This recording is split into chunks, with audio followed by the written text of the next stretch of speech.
Hi everyone, welcome to Chef's Travels. I'm Kevin Harrington. Today we are in for a treat.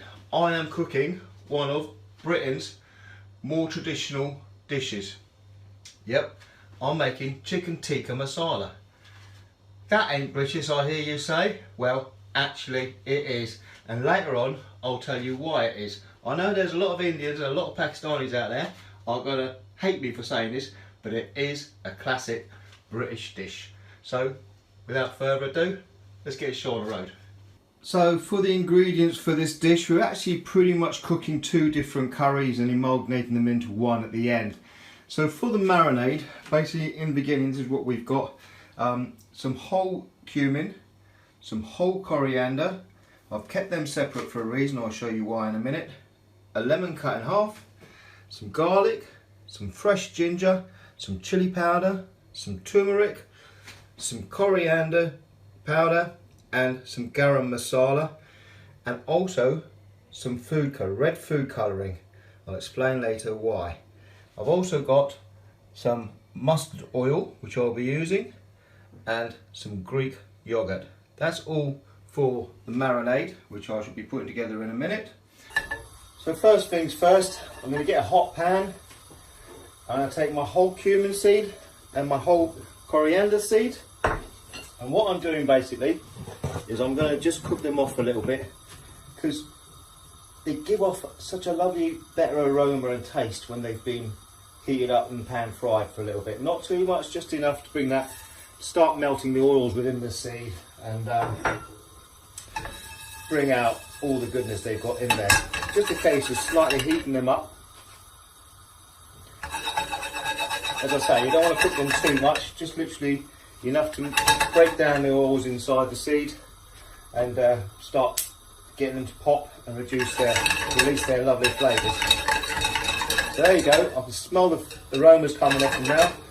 Basically that's enough for that. And what I'm going to do is put them in a pestle and mortar.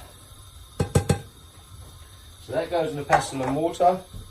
Turn the gas off for the moment because we don't need it. This is all part of the marinade, and the reason I'm doing this is because basically the flavour is just so much more powerful from freshly ground spices rather than the powdered ones that you will buy in the shops that probably aren't even fresh. Not only are they not fresh, but they've probably been sat on the shelf for a long time and lost all their goodness. So this way you're getting 100% goodness out of your seeds, and that smell, if you could smell that, I'll tell you what, you'd know exactly what I'm talking about. So basically just grind them down to as fine a paste as possible, not a paste, a powder should I say. They don't have to be a complete powder, just enough to break them up and let all those lovely flavours out. The next thing we're going to do with that is take our chicken, put all those lovely coriander and cumin seeds in there. We're then also going to use the rest of these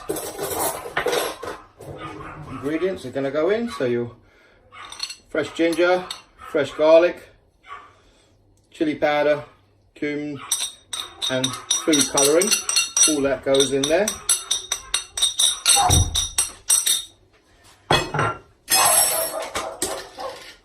Next we're going to use Greek yogurt.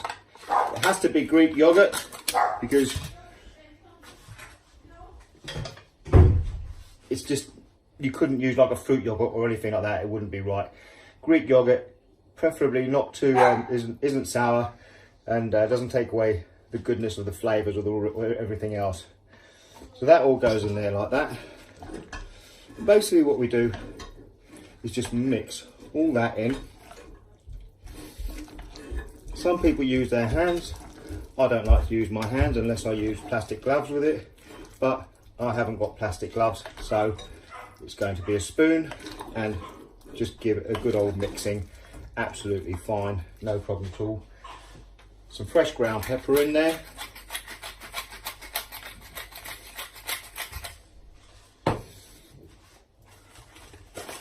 a little bit of salt,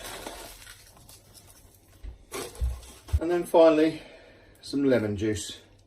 The reason I'm using a strainer is because I don't want the pips in there. I would use my hand, but I haven't got gloves on, so I'm not going to do that. So basically 2 halves of lemon in there, just to give it that lovely lemony, soury sort of flavour as well. And that all mixes in there. And as you can see, it's got a lovely, lovely little red colour, which pretty much is what this dish is about. The colour, the taste, everything about it is what makes it a chicken tikka masala. So that's pretty much good enough. Now what we're going to do with that is leave it in the fridge. Now, ideally around 6 hours. I'll just say something. I've used chicken thighs for this dish because I find chicken breast is too dry, and it's going to have it like a second cooking process, which with chicken breast would actually dry it out, whereas chicken thighs hold it a lot better and basically stay a lot more moist and make the dish more palatable. So basically that's going to go in the fridge for 6 hours. I'm not going to leave the video running for 6 hours, so I'll see you when I get back. For the main sauce, we've got some cassia bark. I would use cinnamon, but I prefer cassia bark for this dish. It's a little bit more palatable. Some cardamom seeds, which I've sort of like crushed with a knife and opened up. Some cloves, whole cloves, some whole coriander, and some whole cumin seed, and some bay leaves. I've also got some crushed garlic, some Scotch bonnet chilli. I'm going to use one. The reason I'm using Scotch bonnet is because I love the flavour and I love the taste of it and I love the potency of it. You can use any chilli you want, but I'm using Scotch bonnet.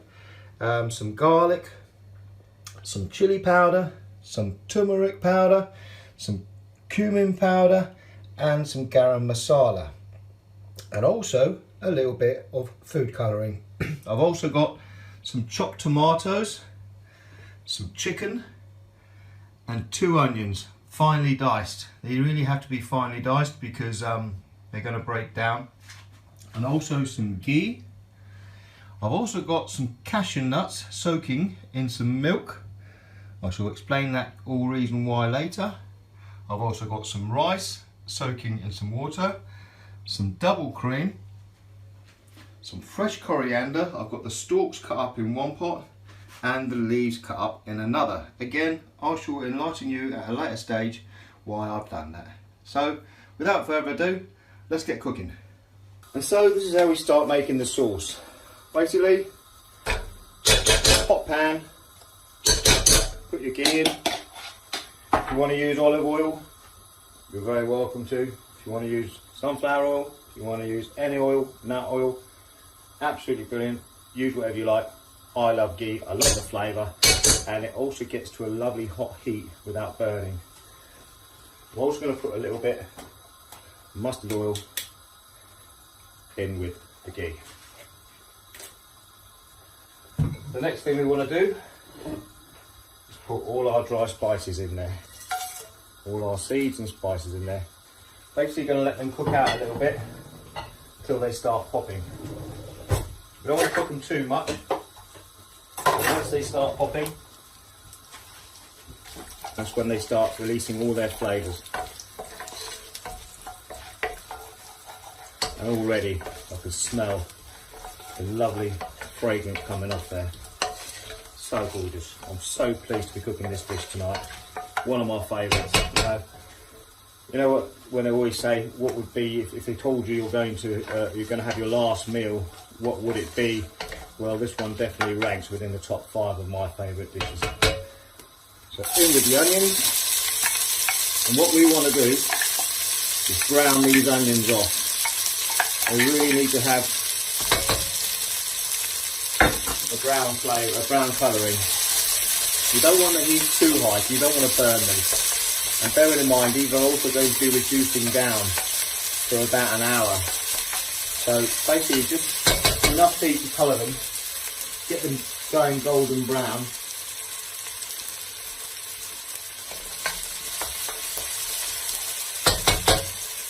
So in the meantime, let me tell you a little bit about chicken tikka masala. So back in the day, before chicken tikka masala came out, they used to be very popular with tandoori chicken and chicken tikka as well, which, and I'll probably get slated for saying this, are pretty much the same marinade as what we've used for this chicken tikka masala. However, what happened is sometimes they made too much, and they thought, what can we do with this? So they thought, we'll make a sauce with it and call it chicken tikka masala. So yeah, in all fairness, it was created by the Indians and the Pakistanis, but it was created in Britain. So that makes it a British dish in my eyes. And you know, don't put my neck on the block. I'm only going through information I've heard. So if you know anything different, feel free to comment below. Always interested in hearing your comments. Thanks to those who subscribed. You need to know the recipes for all the dishes I'm cooking. If you click that little arrow, probably about there, I think it's about there, could be that side. There's a little arrow there. If you click that, it gives you a drop down, and my recipes for all my dishes are underneath there. Also links to where you can buy ingredients, products, anything you need to create these dishes. Those onions are now brown enough as I want them to go. Put in the tomatoes.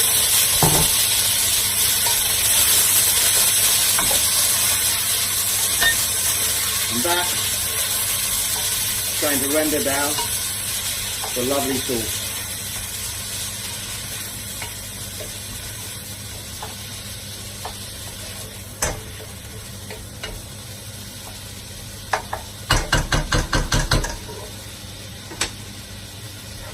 So what we do now, put that on the back burner.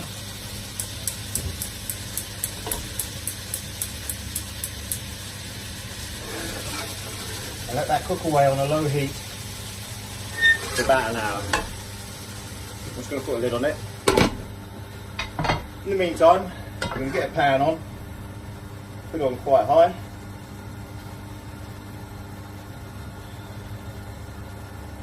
Put some mustard oil in there.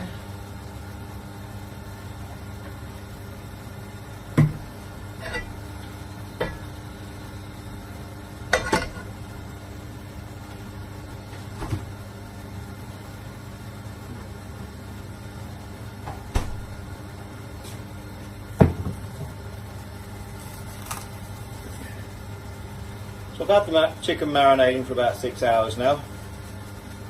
Give it a little stir, make sure it's all mixed in. And what we want to try and do is individually cook each piece. I don't want to pour it all in there because I want it to fry. I don't want it to stew. Now you could put this in the oven. If you had a tandoori oven, even better still. But I'm not privileged enough to have a tandoori oven, so I'm using this option, which is absolutely passable and acceptable, should I say. So it's a bit of a patience game, you know, don't rush it. You've got to take time with food. It's a pleasure, not a race. So we're going to let that basically brown off. The onions and the tomatoes cooking away lovely in the back. As I say, on a very low heat because it's going to break down pretty much a sauce. You don't want any whole bits in there, any chunks or anything like that. I haven't put any water with it or anything because, as I say, I want it to reduce down to a kind of like a paste. That's all cooking away nicely. You can see those colours are just absolutely magnificent. It looks mouth-watering before it's even ready. We don't want to burn this, we want to just get it just right. So it's got that, look at that nice orangey effect on it. Because that is the colour we're looking for this dish. As you well know, when you go to a little Indian restaurant, this is how it comes out looking. And I guarantee you, once you try this recipe, I don't mean to take anything away from the restaurants, but this is definitely hands down much better. Flavours, you know, and the fact that you made it at home as well. You haven't got to go outside, you haven't got to go out. Absolutely brilliant.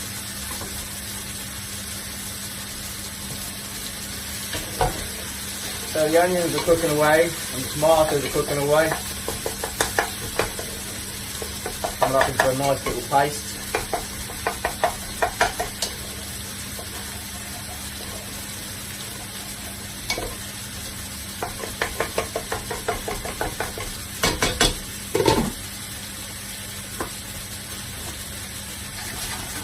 Now it doesn't matter if you don't cook this chicken 100%, I mean obviously cook it through, but you don't want it completely cooked because this is just part one of the cooking process. There's going to be a second phase to it, which will cook it completely out. You don't want to cook it too much at this point because again, you don't want it drying out.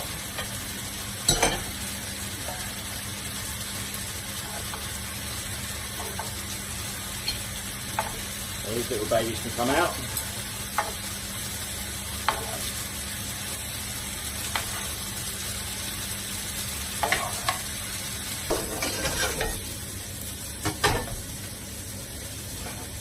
So the onions and the tomatoes have broken down and started to form into a paste.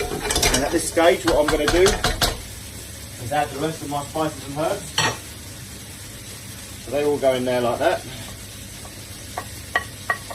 As I say, I've only used one chilli. It's a Scotch bonnet. It is rather a hot chilli. You can make it as hot or as mild as you like. If you want it mild, then don't put any chillis in at all. Or just put a couple in. If you want it extremely hot, put 3 or 4 Scotch bonnets in and it will blow you off, basically speaking. So that's lovely, all the spices and herbs in there now. I'm also going to put the coriander stalks in there. The reason I say stalks is because they actually hold the most flavour. Coriander stalks hold the most flavour. Leaves are really good to garnish, but if you want a pungent, lovely flavour, the stalks are what's got it. Just give those little chicken bits a turn over. You don't want them burnt.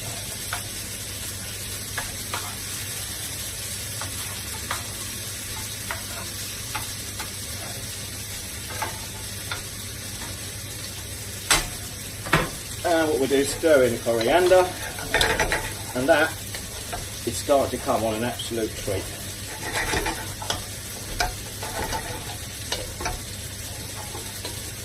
And the smell coming off that is absolutely gorgeous. As you can see, the onions and the tomatoes have all broken down and have now become like a kind of paste. I mean, if you really wanted to, you could put this through a blender and make it really, really smooth, but I'm not going to go to that extreme. So again, I'm going to put them on the back burner, let them cook away for a little bit more before we go to part 2. So that's our chicken all done. Take that all out. Got that ready.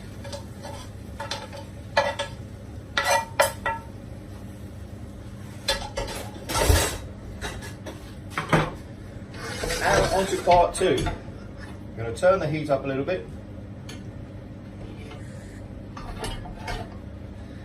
And as you can see, this has now become more of a paste than anything else. A lovely curry flavoured paste. And what we're going to do at this stage, although I didn't have it in the recipe, I'm also going to put some tomato puree in there because it just gives it an extra boost. It gives it that extra little kick that this dish really appreciates. So then with a bit of tomato sauce, as you can see, what I do is I'll put a spoon in the end of it and turn it. I find that uses all the tomato paste up out of the tube and none goes to waste. You can do that with your toothpaste as well. So tomato puree in.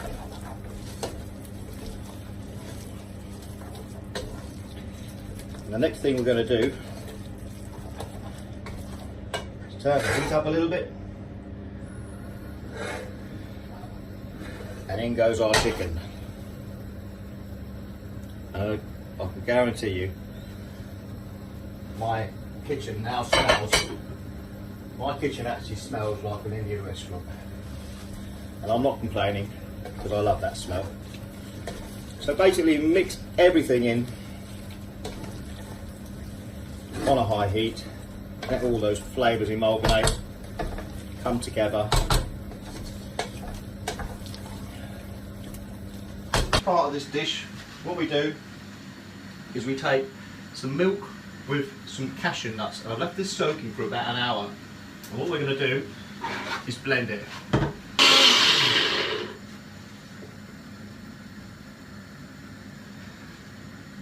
So there we have it,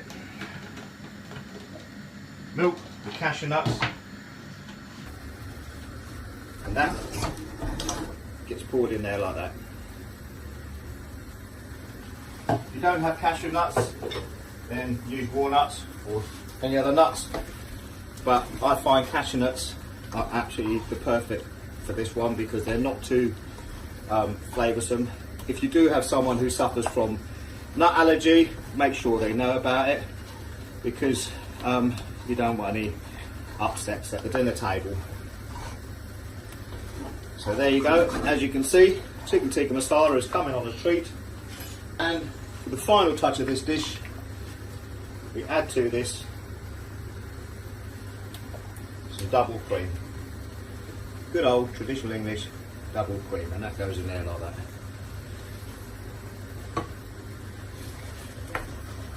Give that a little stir, and that, ladies and gentlemen, is my take on, yes, a traditional British dish, chicken tikka masala.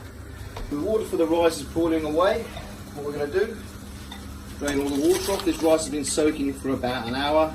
I've washed it off about 5 times to take all the starch off as well, and that goes in there like that.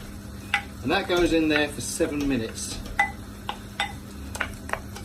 You must put it in boiling water though. The water has to be boiling, rolling boiling basically. This rice has got to be al dente. It's no good cooking it, overcooking it. If you overcook it, this system won't work. It's got to be al dente, but pretty much cooked. Just a little bit of creasiness in the middle. There you go.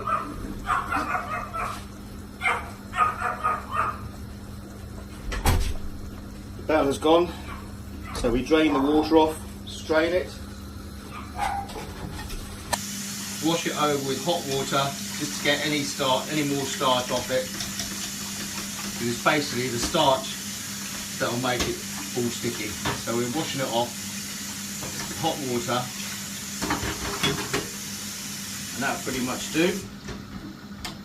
And what we do with the pan,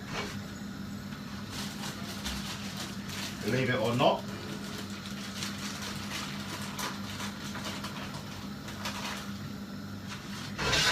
on the heat, 2 pieces of bread in the bottom, like so. Excuse fingers, but no one's going to be eating that bread anyway. The next thing we do, take our rice, and the rice goes on top of that, like so. May seem a bit bizarre. Just put some butter in there, like so.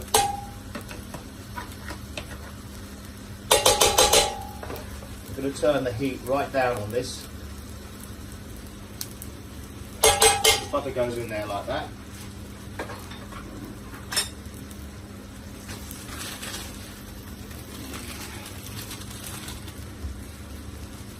Next thing we do, some saffron. Some people mix their saffron with water.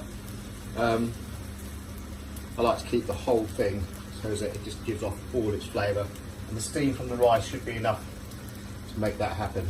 And then what I do with the red food colouring, a little drop there, a little drop there, and a little drop in there. Now if you had some blue food colouring or some green food colouring, you can put that in there as well, and then when you stir it at the end, you're actually going to have what is commonly known as rainbow rice. So with that all done, what we do, put a lid on it, and that goes on the back burner on a really low heat, probably about another half hour. So that rice has been cooking away for about half hour now.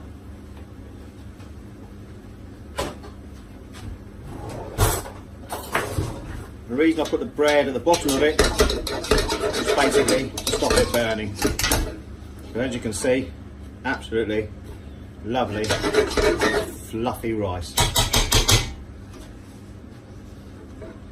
So thank you everyone who's subscribed to my channel so far. If you'd like to subscribe or give me a cheeky little thumbs up, all really appreciated. Today we've been cooking chicken tikka masala, one of my favourite dishes, traditional Brit dish. There's some people who disagree with that. There's other people who say, yeah, it's definitely a Brit dish. Try to say that when you're pissed. A Brit dish. Now, this is being cooked today because a very good friend of mine, a subscriber named Mr. Paul Edwards, asked me if I could make a chicken tikka masala. Well, Paul, there you have it. I've made this specially for you. If only you were here to taste it, I'll probably share a beer with you whilst we're at it. But unfortunately, you're not. So. Thanks for choosing this dish anyway, chicken tikka masala. And so, ladies and gentlemen, as usual, the proof is in the pudding. This is my dish. Thank you very much for joining us here at Chef's Travels. Today's been an absolute pleasure. Again, one of my favourite dishes.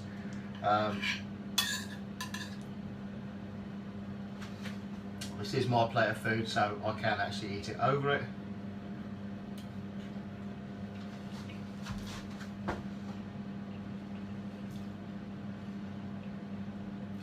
You know what? I'm going to keep this ending very short because I'm actually going to go and devour this like an animal and like it should be devoured, because it is absolutely divine, gorgeous, fantastic. You know what? If this had been served to me in an Indian restaurant, I wouldn't believe that it had been cooked by a British chef, but it is, after all, a British meal in it, a trad British dish. So on that note, thank you for joining me at Chef's Travels. My name's Kevin Harrington, and hopefully see you on the next mission.